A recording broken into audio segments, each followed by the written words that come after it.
You're listening to the Lanterns Radio Network. We are the network dedicated to empowering the individual, illuminating the truth, defending American exceptionalism, and inspiring future generations. Stay connected and get involved at lanterns.buzz. For great radio, get commentary and news of the day. Lanterns.buzz.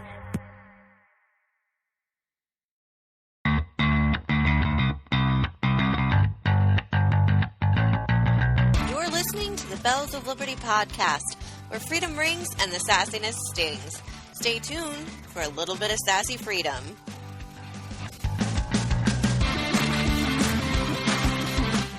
Welcome back to the Bells of Liberty on Lanterns Radio Network. We're so glad you're here. As Sammy mentioned last week, she is at the beck and call of the military and has found out she will be moving this week. So our friend Rocky will be filling in for the next few shows as our, as we lovingly call it, token cultural representative, since our Asian is currently being replaced by a Puerto Rican. Hey. Oh, I thought you were going to say something in Spanish, so you would really get that cultural representative feel. Oh, you'll get it. You'll get some of the Spanish. I'm just holding it back. Oh, yes. She has some topics today that are probably going to bring out all of the bad words in Spanish, so hold on to your seats. Speaking of Puerto Ricans, in the last week, Puerto Rico has voted on becoming a state rather than remaining a commonwealth, which I'm sure Rocky has lots to say on in both English and in Spanish. Oh, do I? Also this week, the sentencing, if I could also speak English, the sentencing of Michelle Carter, the teen who encouraged her boyfriend to go through with his suicide, also occurred. And a lot of questions on if she should have been charged and sentenced as she was appropriate given her involvement in his death. I don't know. I have a few opinions on that, and I know Courtney does as well. This week, exactly. And our constitutorial, guys, okay, let me try that again. Our constitutorial will be focused on Article 4 and everyone's favorite, Ring the Belle, where we all find something that happened during the week that merit a quick opinion. So, Rocky, are we looking at a 51st state? No, we are not. So, as you mentioned previously, and for those listeners who may not know, I'm originally from Puerto Rico. I left in 2003 and came to the States to find better opportunities. By the time that I left, the island wasn't doing very well financially, so I basically saw the writing on the wall, and I decided to leave for better opportunities here in the United States. And pretty much since then, Puerto Rico's been suffering from a bit of brain drain as the need for bilingual professionals has been on the rise. So in order to give our listeners some context, Puerto Rico was originally a possession of Spain prior to 1898. However, when the U.S. invaded Puerto Rico during the Spanish-American War, at the end of that period, and as part of the aftermath of the war, Spain relinquished Puerto Rico, Guam, and the Philippines in what was called the Treaty of Paris. Since then, the United States has had some influence in the country, including choosing the island's governor, through the Jones Act of 1917. And it also, that same act provided Puerto Ricans with U.S. citizenship. And actually in 1997, Puerto Ricans were able to actually elect their first governor as opposed to it being appointed by the federal government. So through the past 40 years or so, Puerto Rico has held various plebiscites, which is just a fancy word for election, to allow citizens to voice their opinion on whether they want to become an independent country, if they want to maintain their status as a free association, or to assume full statehood. With every election, the percentage of citizens has increased in favor of statehood. However, with the last plebiscite, which was celebrated on June 11th, it's going to be 2 weeks ago tomorrow, Sunday. This past election was a little bit different. The current governor of Puerto Rico, his name is Ricardo Rosselló, so roll your R's, ladies. Woohoo! He Woo. is very much pro-statehood, and he's actually the leader of the pro-statehood party, which in Puerto Rico is called the New Progressive Party, or the Partido Nuevo Progresista. So this particular party they're not necessarily Republicans, and they're not constitutionals. They're more like rhinos. By In the my way, experience, this yes. podcast brought to you by Rosetta Stone. That's right. And the letter R. And the letter R. Okay, when you do that with the R, it sounds like it's brought to you by something entirely different and a little more mature audience. That's different. Yes, that too. So going back to the topic, so the governor of Puerto Rico, Mr. Rosselló, let's try and Americanize it a little bit, scale it back.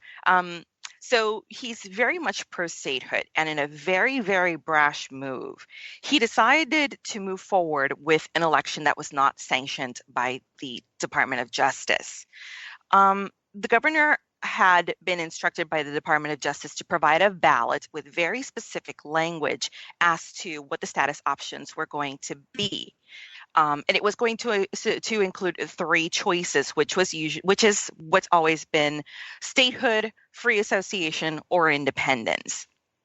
A draft ballot was presented to the Department of Justice, and when it was presented, it only had two options: statehood and independence.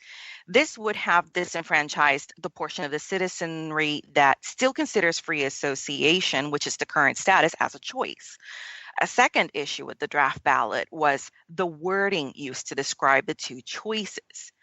In a biased push for statehood was defined as the only option that would guarantee Puerto Ricans the right to American citizenship by birth, which is completely incorrect, because under the current status of free association, which is the status that the country is in right now, I'm an American citizen by birth, because we are an association. We're a territory of the United States. Same thing happens with Guam. And the definition for free association or non-incorporated territory was a little muddled, and the Department of Justice basically denied the governor funding of, I believe it was probably $2.5 million were going to be invested in Puerto Rico in educating the people and promoting the election, promoting the ballots, and all of that good stuff. So the language needed to be approved by the Department of Justice at least 45 days before the ballots were cast, but the governor decided to go through with the election anyway. The issue was that the process was viewed with such disdain by Puerto Ricans that only about a quarter of the population, now Puerto Rico's population is about 3.5 million citizens, so only a quarter of that amount showed up to vote. And those who did participate in the election, they overwhelmingly selected the statehood option. And not only did they vote for statehood, these were the same people that are part of the same party as the governor. So it basically just became an exercise of, hey, we want statehood. We're going to be the only ones voting. And guess what? Statehood won. Well, yes, when the only people voting for the status of Puerto Rico are people who favor statehood, yes, that's the kind of outcome that you're going to receive. So you're saying, in general, the opinion of like regular Puerto Rican people is that they're not interested in statehood. They're cool with how things are the way they are, or they just were unhappy with how the vote was cast? It all started because the option for free association wasn't provided in the ballot. As a result, a lot of people decided to not participate in the election. Historically speaking, whenever there's a plebiscite going on about the status of Puerto Rico, the numbers that are obtained by of people who want Puerto Rico to become a state has actually been increasing over the years. So I want to say that in 1978, let's say, was one of the first plebiscites for status. It was mostly to stay as a free association, same as we are now. But every election afterwards, I actually participated in two of those votes, one in 1998 and the other one in either 2002 or 2003. I don't recall exactly, but I want to say it was 2002. The majority of the people were choosing between the two, and it was almost like a too close to call. So the Puerto Rican government just decided, let's just stay as a free association. But the more and more times these exercises have been done, the numbers for statehood have been increasing.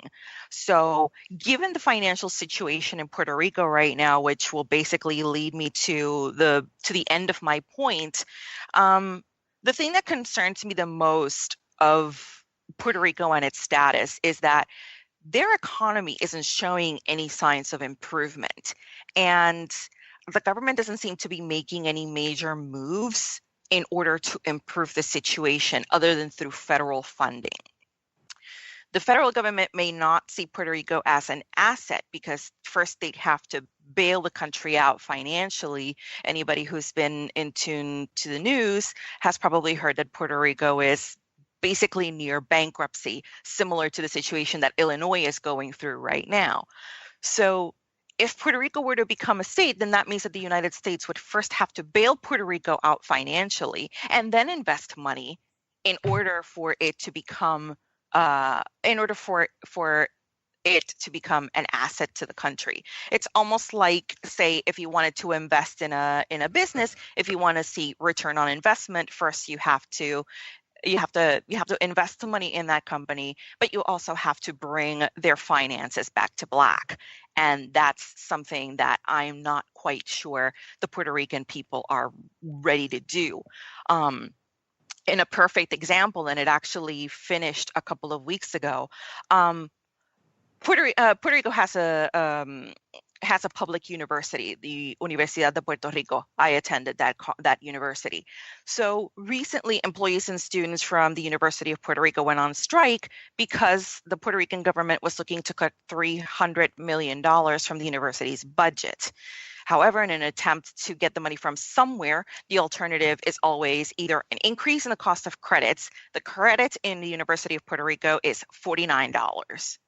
Okay. Or the other options are not give raises to employees or cut back on some of the benefits. And of course, this can't happen because people want to be able to afford college, but they don't consider cutting corners here and there or an increase, either cutting back on the current benefits of employees and retirement packages of employees. They don't want to give that up, but they also don't want to pay a little bit more for their credits.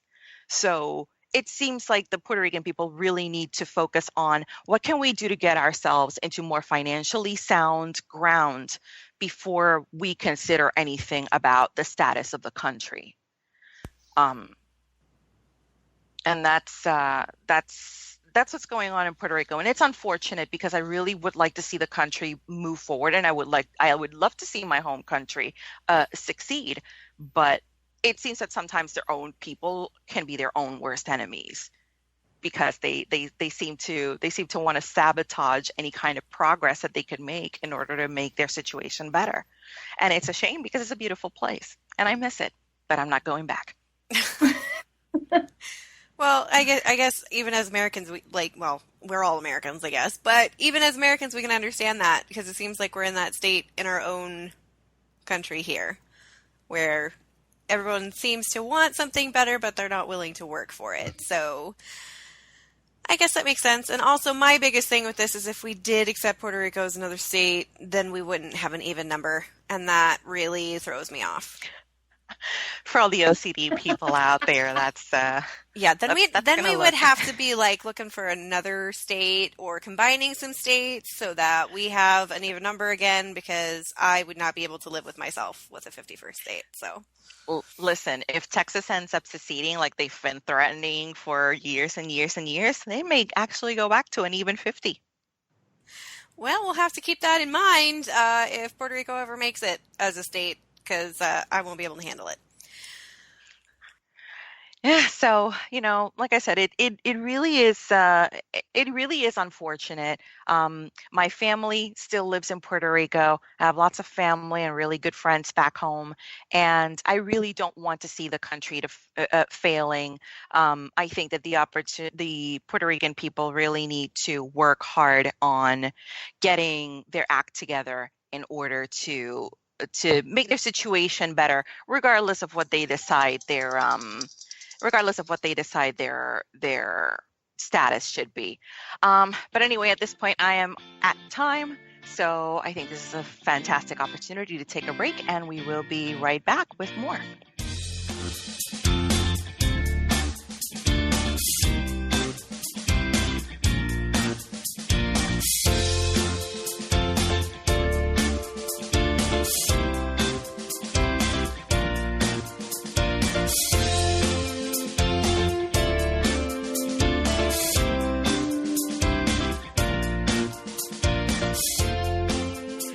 We are back with the Bells of Liberty podcast, and up next, Courtney is going to talk us through one of the hotter topics of the week. Courtney? Well, I'm not sure if you guys have heard of Michelle Carter, but I personally think she is a terrible person. Yes. She had convinced, the long and the short of it is she convinced her boyfriend to kill himself. And you think, okay, like maybe it was just a quick little, oh, you should just go kill yourself kind of thing. No, this was a long extended text where she's like, this is how you need to do it. You just need to go do it at such and such time. I was reading some of the texts and stuff, and they're really horrific. And I don't like her. She's a bad person, very bad person. But I came across this article from Cosmo, and Cosmo seems to think that she is just rather a poor, unfortunate, misunderstood soul. And I'm trying to figure this out. They're saying that essentially that she was just a sick person who was feeding off the sickness of her boyfriend, and that they were just kind of like, there was a snowball effect and all this was going on. And so I'm trying to figure this out. But says, quoting from Cosmo says, reading the text, you get a picture of two very disturbed young people, and Carter in particular seems cold and manipulative. But is that the same as killing her or him? And so it brings up a really good question, because she's going to be charged for manslaughter, or has been charged, I think, is just now. As it stands right now in Massachusetts, where all this took place, you can't actually be charged for causing the death. Like by telling someone to kill themselves and they kill themselves, you can't be charged for that. So the mother of Roy, let's see, I think his last name is Roy. Conrad Roy. Thank you. Conrad Roy, the mother of Conrad Roy, is trying to get the law changed. But she was charged under manslaughter because you're seeing all the texts that were happening between them. And she was laying it out like, you need to do it at such and such time because it'll be less suspicious. You need to do it such and such way because it'll be more effective. And I just, there's the part of me that says you have to be able to have free speech. But then there's also the other part that says, like, she really pushed him, because there was one point where he gets out of the truck, the carbon monoxide is taking effect. He's getting scared because he knows what's happening. And he texts her and he's like, I don't know if I want to do this. She basically said, get back in the truck and do it. And there's so many questions. There's so many questions. How do you do that to someone? Obviously, she's sick in the head, but does that excuse her? No, obviously it doesn't. Well, and you know what? I am not someone, because I'm a huge believer in free speech. I think it's a slippery slope to just blanket statement and say, oh, if someone says kill yourself, then you need to be put in jail in case they actually do it. But I do think you need to be held accountable when your involvement goes beyond a tweet or a text that says something like that. And just reading this, I was disturbed just reading it. I've never met someone so pushy about something so serious. Like her whole tone during their conversation was very just like, you need to do this, you have to do it, you have to do it. And I'm like, if it were me and this were my friend or my boyfriend, I would be doing everything I could to get them not to do it. You know, I'd be trying to get them help, not pushing them to do it because they said they wanted to. And at one point in one of their conversations, she asks if he deleted her texts. So to me, that tells me she knew what she was doing was wrong. And she didn't want to be called out for it or caught or whatever her involvement might be. She knew what she was doing was not okay.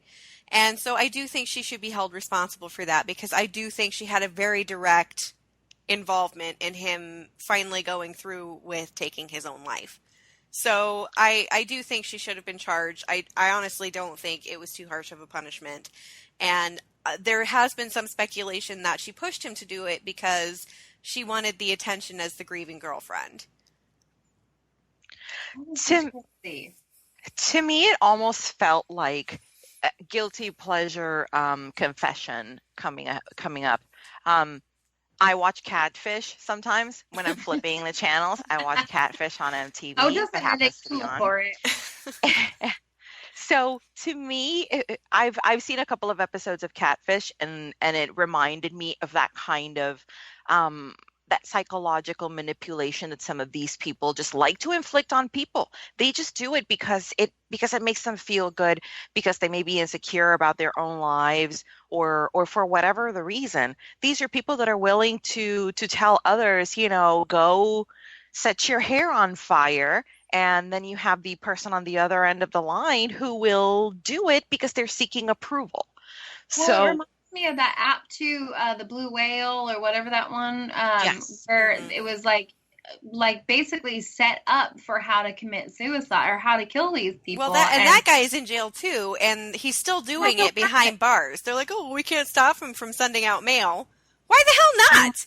How can you not control this man, boy, whatever, from doing what he's doing when there is evidence that people have taken their lives because of things that he has instructed them to do? They might be weak-willed, but that doesn't mean he's not responsible for putting them into this situation. And I think, Rocky, your point goes to prove that she wanted the attention as a grieving girlfriend, because she did put together a fundraiser after his suicide and made a big deal out of everything, out of his suicide and everything. So I do think this was a way for her to get attention. And I think we do live in a culture where people are very focused on, well, how is this going to affect me? How do I get something out of it? It's not about, the good of anybody else or, community. It's about how is this going to affect me? How am I going to look? How am I going to feel? Well, I think this is a really good case to watch too, because we move more forward into the technology world. Like the kind of the opening line in one of the articles I was reading was like, she caused his death even though she was nowhere near him. And I think that that's going to be a recurring theme as we move forward in the tech age, because you've got, cyberbullying, which Massachusetts does have laws against cyberbullying and, bullying, I guess. So it was kind of odd that this one wasn't. I mean, I think that's kind of how they ended kind of catching her a little bit in the law, because it was technically bullying. And so they're able to kind of catch her on that a little bit. But I think it's a good case to watch because, we want to protect our freedom of speech, but at the same time, we're using technology in very devious ways now. So that's kind of where I am on that. And then the other sad thing is that this happened in 2014, and this family has been waiting for a little while for a little bit of justice in this case. And that's frustrating. Yeah, and I understand the pain the family's going through, and letting so much time go by without anything being done. But I really have no sympathy for this girl whatsoever. No. I can say with 100% certainty that she knew full well what she was doing. She knew full well what the outcome was. And to what Jana was saying earlier, if you claim to care for someone as much as you do everything in your power to stop that person from harming themselves. in any way, shape, or form, whether it's cutting, whether it's trying, attempts to commit suicide, I would call absolutely everybody I knew around that person and say, hey, listen, um, uh, I forgot the boy's name. Carter? Conrad. Conrad. Conrad. Conrad's been saying these things. He's been saying it for some time. I don't know whether he's going to do it or not, but please keep a very close eye on him. If anything happens, call his parents, call the police, call someone. And She's a good person, though, Rocky. She's a psychopath. She's like Yes. absolutely certifiable, and I think that you can kind of like you look at some of the pictures of her, and she's She kind looks of crazy. Yeah, she's got the. Yeah. It's the eyes. Just looking at her, Yeah. it's the eyes. You just know that there's something not right there. Yeah. Yes. But, and it's like, I don't know. I feel like his family should have seen that. I don't even know this girl. And maybe I'm slightly biased from, having read the story before really knowing her. But I don't know. It's amazing how often things fall through the cracks. And you can't necessarily hold yourself responsible when someone commit suicide and you didn't have it's like you didn't have a hand in it. I've had friends who have been hospitalized because of suicide attempts, and I didn't know that anything was wrong because I'm not with them every single day. But it's one of those things where it's like you want to ask, like, where was the family? Where were her parents? Like, obviously, like, they have to have a clue that this is something's going on with her. I don't know. I just feel like there was some failure somewhere. But I don't feel any sympathy for her either. She was clearly bereft during her sentencing because she knew she was going to get her ass handed to her. Yeah. And that's why she felt bad. Not because he's dead because of something she did, but because she got caught. Exactly. And this also is I guess one of the things that concerns me about society nowadays. We've been telling kids to do whatever feels good, and generation me, you do you, and where are the parents? Like I think you were saying just now, Jana, like where are the parents of this girl that weren't stepping in to tell this girl, what you're doing is wrong. What are you doing? And just kind of chastise her. But I guess in this day and age, when it's not okay to parent your own child, what are your options? And like I said, it's just very, very sad. I really feel for Conrad's family, and I hope that this chick rots in hell. And Well, she could face up to 20 years in prison, so maybe they'll give her some time to think about things. good. I hope she stays there.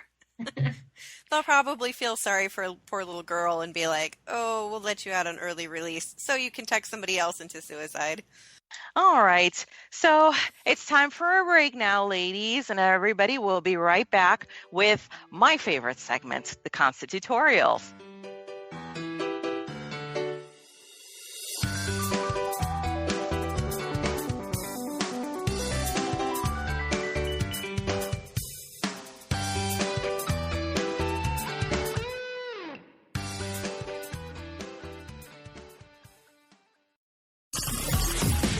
You're listening to the Lanterns Radio Network. We are the network dedicated to empowering the individual, illuminating the truth, defending American exceptionalism, and inspiring future generations. Stay connected and get involved at lanterns.buzz. For great radio, get commentary and news of the day. Lanterns.buzz.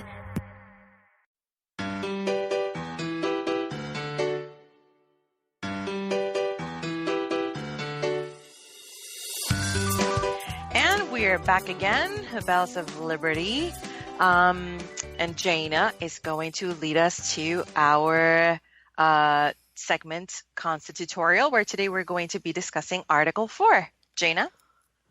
Okay, so this is actually appropriate given Rocky's topic today about Puerto Rico's potentially becoming a state. Article 4 is broken down into 4 sections, various clauses within those 4 sections. So this should go pretty quickly. because it's fairly straightforward regarding states and how the Constitution lays out how they become states, and so on and so forth. So, Section 1 of Article 4 is called the Full Faith and Credit Clause. And this section of the article requires that each state extend credit and full faith to public acts, court proceedings, and records to other states. Judicial proceedings of every other state, and that Congress, by general laws, prescribe the manner in which such acts, records, and proceedings shall be proved and the effect thereof. That's a lot of fancy language, but pretty much I think it's just kind of laying things out so that we're all consistent across the boards. Obviously, states' rights are a little bit different than federal government rights over states and so on and so forth, but I think it's just to lay things out in a way that's consistent. Section 2 of Article 4 talks about what obligations the states have. So, Section 2 states the citizens of each state shall be entitled to all privileges and immunities of citizens in the several states. That's an odd sentence, but I think this was written around the time where we only had several states and not 50. So, citizens of each state shall be entitled to all privileges and immunities of citizens in the several states. So, obviously, all of the immunities and privileges that you would have in one state would pretty much be the same in others. A person charged in any state with treason, felony, or other crime who shall flee from justice and be found in another state shall, on demand of the executive authority of the state from which he fled, be delivered up to be removed to the state having jurisdiction of the crime. So, extradition. If somebody commits a crime in Iowa and flees to Florida, I'm not saying that I would be the one committing the crime and fleeing to Florida to hide in Rocky's basement, but were I to do that, they can extradite me back to Iowa so that I can be charged in Iowa for the crime that I committed before I ran. Not saying I would do that. No person There's no basements. There's no basements in my house, so you don't have to worry about that. In your closet or in your backyard or somewhere. That's better. Okay. I don't have the full layout of your house. I'm sorry. Anyway, also broken down to no person held to service or labor in one state under the laws thereof, escaping into another shall in consequence of any law or regulation therein be discharged from such service or labor, but shall be delivered up on claim of the party to whom such service or labor may be due. Now, this is called the Fugitive Slave Clause. This clause was first applied to fugitive slaves during slavery. If a slave ran away to another state, they would have to be brought back to the original state so the owner could claim the slave. However, this clause is no longer necessary, obviously, since slavery was abolished by the 13th Amendment. So I would imagine that's not accurate anymore, but is still part of Article 4. So, moving on to Section 3. New states may be admitted by the Congress into this union. So, as we were talking about Puerto Rico voting on becoming a state and potentially becoming a state in the future, this is where Section 3 of Article 4 would come into play. No new states shall be formed or erected within the jurisdiction of any other state, nor any state be formed by the junction of two or more states or parts of states without the consent of the legislatures of the states concerned, as well as of the Congress. So looking into this, new states can be admitted into the Union by Congress. However, new states cannot be made by combining multiple states that already exist unless they get permission from the state legislature. So if, let's say, North and South Dakota decided they just wanted to be a Dakota, they would have to get permission by Congress in order to become a Dakota. So, and I think we've actually, haven't we heard of that happening in the past, that there's been some talk of a state combining with another state to make one big state? Or am I just hallucinating that? I think that the idea was being floated about Illinois, about what happens if Illinois goes belly up, that they may actually take the state and split it 4 ways to divide it between the neighboring states. So Iowa, you may be getting some of that too. As long as I don't have to take any. Yeah, see, that I already have a problem with that because we've got a lot of Chicago transplants as it is here, and I'm not a fan. So Illinois can just stay Illinois and not become Iowa-noy. I don't want that, okay? So they have to get permission from the state legislatures, and also Congress has to have the idea as well. Clause 2 of this section, this is called the Territorial Clause, sometimes called the Property Clause. According to this, the United Congress has the final power over any territory in the country. This clause also lets Congress remove other territories or create laws for them. I think that's still Section 3. So, yeah, the Congress shall have power to dispose of and make all needful rules and regulations respecting the territory or other property belonging to the United States, and nothing in this Constitution shall be so construed as to prejudice any claims of the United States or of any particular state. I think that's pretty self-explanatory, right, ladies? Yes. Okay. Right. All right. Professor Jaina is moving on. Anyway, Section 4 of Article 4. It is the last section of Article 4, and it talks about what obligations the United States has. Clause 1 is called the Guarantee Clause. According to this, the United States federal government must guarantee each state a government that is a republic. Thank you. Not a democracy, people. It's a republic. What? I know. What? You kidding me What? You're lying. What? Okay, Burn I know. the witch. I know. Burn the witch. I know. I am on the pyre of the Constitution. I know it. So they are guaranteed a republic. And Clause 2, this clause protects each state against invasion or domestic violence. So this is pretty much the United States shall guarantee to every state in this union or a Republican form of government, in this union, a Republican form of government, and shall protect each of them against invasion and on application of the legislature or of the executive when the legislature cannot be convened against domestic violence. So this is the part of the Constitution where the government actually has a job that I'm okay with paying for with my taxes. That is the job that they are intended to have. They are supposed to provide protection from invasion and against violence in the country. That is all they should really be in charge of. And yet here we are with all sorts of welfare states. And a new health care bill that's actually not going to be that great. Hey, whatever. Yeah, we forgot about the whole repealing part, and now we're just replacing it. So that is for another podcast. But that is Article 4. Like I said, kind of short and sweet. Any questions, any suggestions, thoughts, how this applies to Puerto Rico's recent vote? I was remembering the section 2 about state citizens and whatnot. This, goes back to the point that I was mentioning earlier about basically people who are born in territories of the United States that have the proper title to them, that they are born citizens, even though their country, the country or the territory itself isn't an actual state.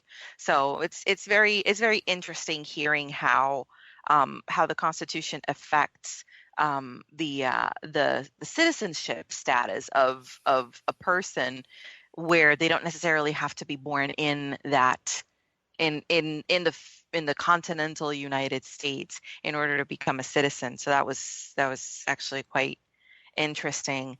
And remembering the part on Section 1 about full faith and credit of the state, it again reminds me of how states have a certain responsibility to be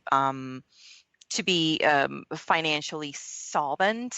I don't know if that's the proper verbiage that I want to use, but states have their own responsibility, same as the case with Illinois, which we keep mentioning. States do have a responsibility to themselves to be financially responsible, because they are part of the union and of a republic and not a democracy. Of a republic. And so basically, I think that states do have that responsibility to be financially responsible for themselves, because if they are not, it ends up affecting all of the other states in the country. And then it ends up in a situation in which the 49 states are going to have to bail one state out. Or in the case of Puerto Rico, 50 states are going to have to end up bailing a territory that's not even a state. And even with a plebiscite in place, that's not going to guarantee that they actually are going to become a state. because ultimately I think it falls in the hands of the House and the Senate to decide whether Puerto Rico would want to become a state or not. And that covers our constitutorial for today. Thank you, Jana. And after the break, we're going to be discussing the results of our latest polls and our favorite segment, Ring the Bell. Stay tuned.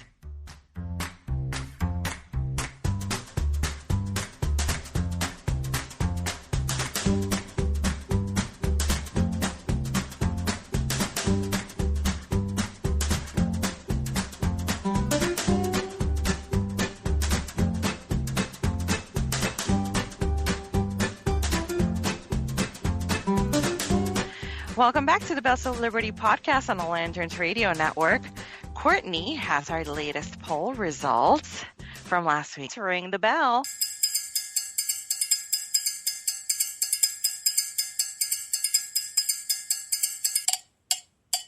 All right. So last week, Jana had the story about the overzealous city ordinance worker and poor guy being told to keep his own barbecue smells on his own lawn.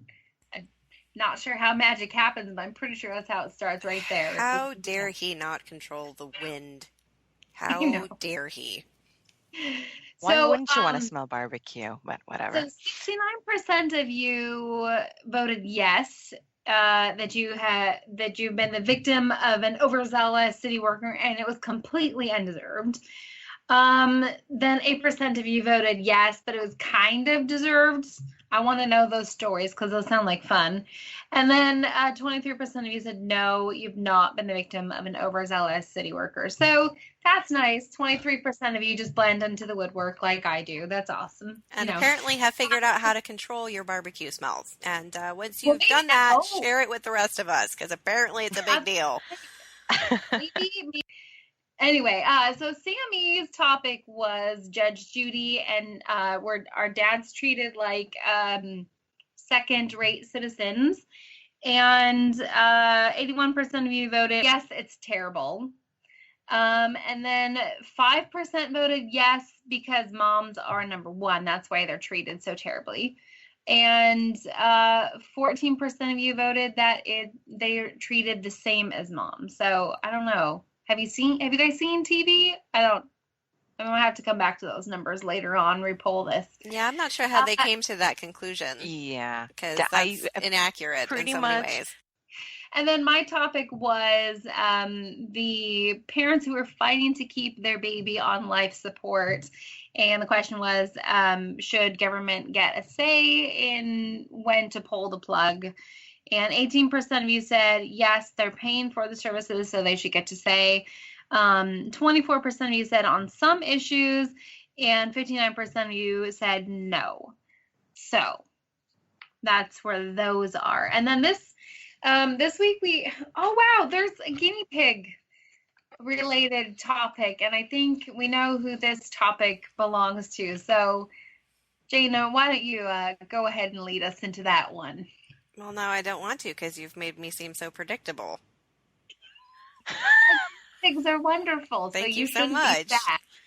Gee, there's a guinea pig story. I wonder who's going to talk about that one. I don't know, boo-boo. If it was otters, I'd be all over it. Anyway, Courtney ruined the surprise. I was talking about guinea pigs this week. According to Gizmodo, apparently a shelter, which I'm looking at this right now, Portland Guinea Pig Rescue, I'm assuming this is Portland, Oregon, came to a app developer and asked her to come up with some sort of system that would help them name their guinea pigs, because guinea pigs are often found in shelters because people don't realize that you actually have to take care of them, and that buying them for your 4-year-old child is a bad idea because you're the one who's going to end up taking care of it. So anyway, apparently they were having trouble coming up with names for all of these guinea pigs and asked this person to come up with some way of helping them name this influx of guinea pigs. Anyway, this person put together a neural network, or as people like to call them, our robot overlords, AI, gave this person a list of classic names like Snickers or pumpkin, things like that, and some ideas that they could find on the internet, and then put this AI to work naming the guinea pigs. Obviously, it needed some help coming up with good names because there were a few that did not turn out so well. Some included Buddy Berlomi, Boy, and Behoy to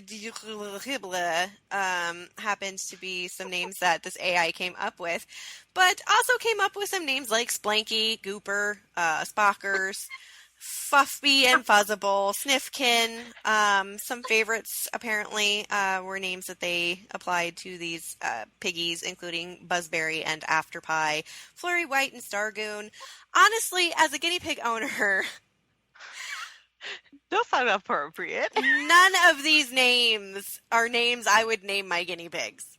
I go with Slinky or Afterpie. Those are awesome. I don't know. I feel like, I mean, I'm not saying that my guinea pigs all have like super traditional guinea pig names, but I have never named any of my guinea pigs Afterpie, Splanky, or Splooby, or Buzzbee, or whatever the hell some of these are. So the pictures of the guinea pigs were super cute. It's nice that they came up with some names because I know that's difficult when you've got about 2,000 guinea pigs that need some help with names. But that's the cute guinea pig story that I have for this week. And I guess I could tweet out my guinea pig names and you guys could let me know what you think, but at some point during our podcast party. Instead of having robot overlords, why not have these little kids or someone, have a contest or, multiple contests to be able to name these adorable little guinea pigs. And then maybe you could generate some interest in adopting them instead of, because is the robot overlord, they're not going to adopt them. So, right. Well, and this isn't really making the case for AI being better at things than human beings because honestly, all of these names were terrible in my opinion. So I don't know that the AI is really the way we should go and look into the future as far as I'm concerned. It's right up there with teaching them how to sword fight as far as I'm concerned. Speaking of terrible names, in this week's ridiculous social justice warrior story, there is a mom out there named Nisha Moodley who, for some reason or another, decided to name her baby Raven, quoth the Raven nevermore. She decides to make an Instagram, she takes a selfie and she posts it on Instagram with her and her son, very cute picture, with the hashtag of end rape culture. What does this have to do with Instagram? You'll soon find out. So this mother has decided that since the moment her son was born, she was going to ask permission of her newborn son if he could be picked up. According to her, and this is from the post that she generated on Instagram on June 9th, so it's just at the beginning of the month, she says, since the moment he was born, we've always asked before we pick him up. I always feel for his yes. Why? Because we want him to know that his body is his and that others' bodies are theirs, and no one gets to make choices about somebody else's body. Hashtag lessons in sovereignty, hashtag born free, and hashtag end rape culture. So this woman, how does one do that? Does he like toot? Does he just let out a little toot and says, "Yes, mommy, that's mine"? Toots for no. This is probably the most ridiculous thing I've heard from any social justice warrior, and I hear a lot of ridiculous things from them. But seriously, I'm like, how lazy of a parent are you that instead of you picking your child up when that is one of the very first things that they tell you when you birth your child as a mother, first thing that they tell you is spend some time with that child. You have to bond with it. You have to keep it close to you so that it feels that you're there and that you're their parent. And instead you're going to ask permission from the baby if you can pick it up. I'm sorry, my baby is 2 minutes old. Should I ask it for permission when it can't even open its eyes? I mean, it is so absolutely ridiculous. I just don't understand where this woman is coming from. And way to No. put that on your kid. Like, why does this infant have to be responsible for your social choices? Like, this child is new to the world, can't even speak, obviously doesn't know what's going on because it's brand new. Its brain isn't developed to know what you're doing. Why are you putting that on your kid? If you want to teach your kid that rape is not okay, great. That's exactly what you should be doing as a parent, but you shouldn't be doing it in a completely backwards way. Yeah, in the same article, she's even said that sometimes her son will reject her when he asks for his permission. Quote, there have been many times where Raven has responded by reaching his arms out for a hug or turning his head or body away, she said. Well, yeah, maybe he just has to let one loose and he happens to turn his head at the moment. Or maybe he's ashamed his mother is such an idiot. That Maybe a may smelly probably be, conversation yeah. with that mom. Lord. Ugh. I'm telling Oh, well, speaking of in the realm of no, my topic here that just really I'm a little bit traumatized by it still. I'm still trying to process this. There is a test done. Staring into someone's eyes causes hallucinations, to which I actually just don't even know how to respond because no. Why would this even be something that you would, hey, let's do this test and see how long we can stare into people's eyes.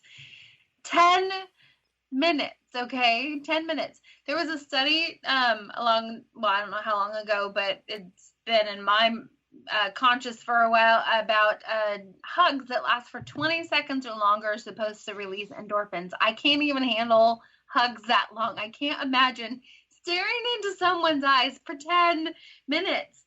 And it says, symptoms such as loss of memory, seeing everything in distorted colors, or feeling like the world isn't real can be brought on by abuse and trauma. Drugs such as ketamine, I think that's how you say it, alcohol and LSD, and now apparently face staring.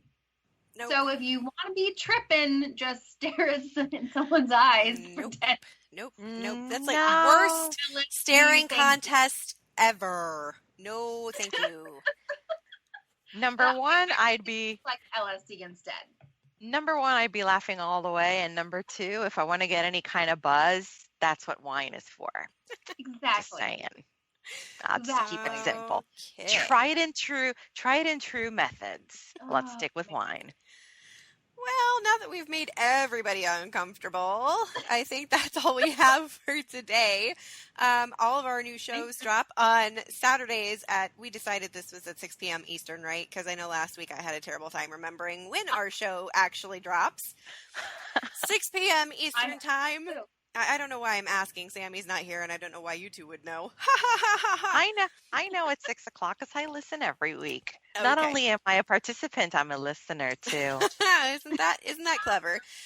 Anyway, 6 p.m. Eastern time is when our show drops. If you don't already know, we do podcast parties on Twitter that you are welcome to join us with.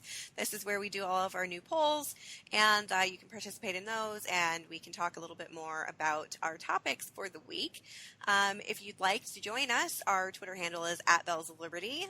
If you want to find us on Facebook, all of our links and things are posted there. Sometimes we have some fun things to share, articles to share, comments that we post there at The Bells of Liberty on Facebook. And all of our previous shows, if you happen to miss one or just want to go back to listen to the sultry sound of our voices, you can do that on Spreaker or SoundCloud, iTunes, or Google Play Music. All of our old shows are there, and you can go ahead and listen to those there. So I think that's all we have for today. Thank you so much for joining us, and we'll see you next week. Bye. Don't forget to roll your R's. Okay. Okay.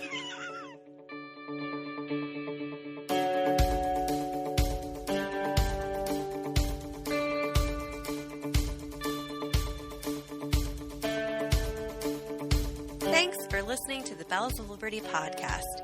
Want to listen to more sassy content? All shows are available free on demand on Spreaker, SoundCloud, iTunes, and Google Play Music. Have something to say? You can find us on Twitter @Bells of Liberty, and also on Facebook, www.facebook.com/The Bells of Liberty. And as always, keep calm and ring on.